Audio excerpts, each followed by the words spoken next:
Randy, tell me about where you grew up and what you were like as a child.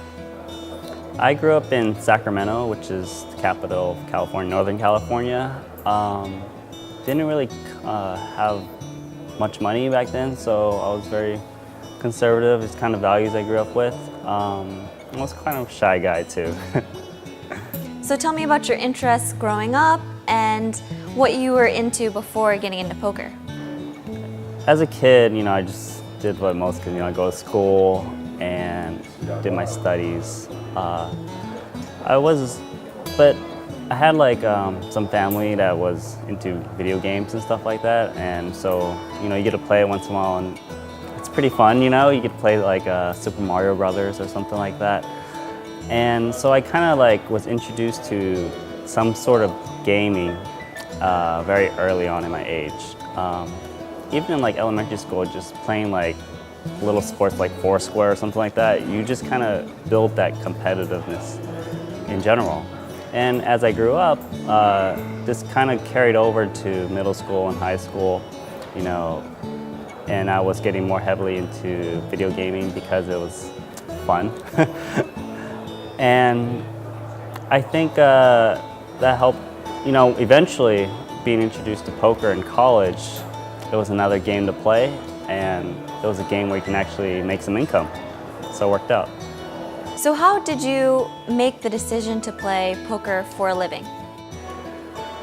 Well, so I was playing online poker in college, and I didn't make a lot of money, but I didn't lose money either. So, it's kind of nice that you had this extra bit of income. I didn't have to depend on my parents or get a job to go buy some food or buy a new computer or whatever.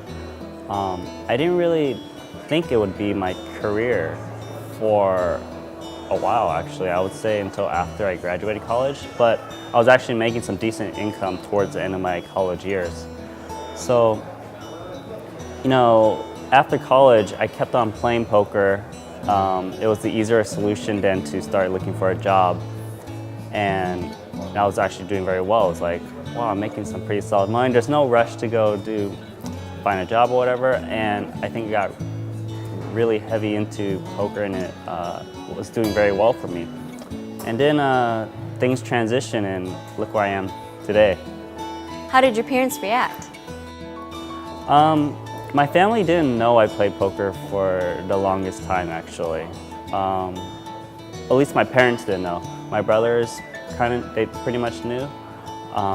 They're very supportive of me.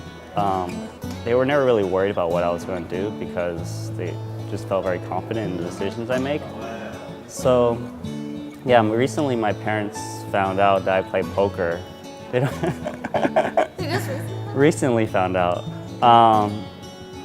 But it's because I took them to Macau and stuff. I think they had a general idea, but they wasn't really sure what's going on. But they weren't like upset or anything. Like I said, they were very happy about what I do and just like decisions I make. And lastly, tell me about what you see for the future of your poker career and what other things you would like to accomplish. My future plans for my poker career is, I think I've done very well in the online poker scene, at least in the cash game format. I want to transition more into tournament play. Not necessarily stop playing cash games. I want to do both at the same time, just to try to be the best in both worlds, I suppose. I'll be playing a lot more live tournaments in general, World Series of Poker, EPTs, APPTs. I just want to try and start building my tournament resume, my record. I think it's a fun thing to do. I think it's pretty much the next step for me, and just pretty much be a bit better ambassador for poker in general, and just try and be more communicative with the fans and stuff like that, and I really enjoy it.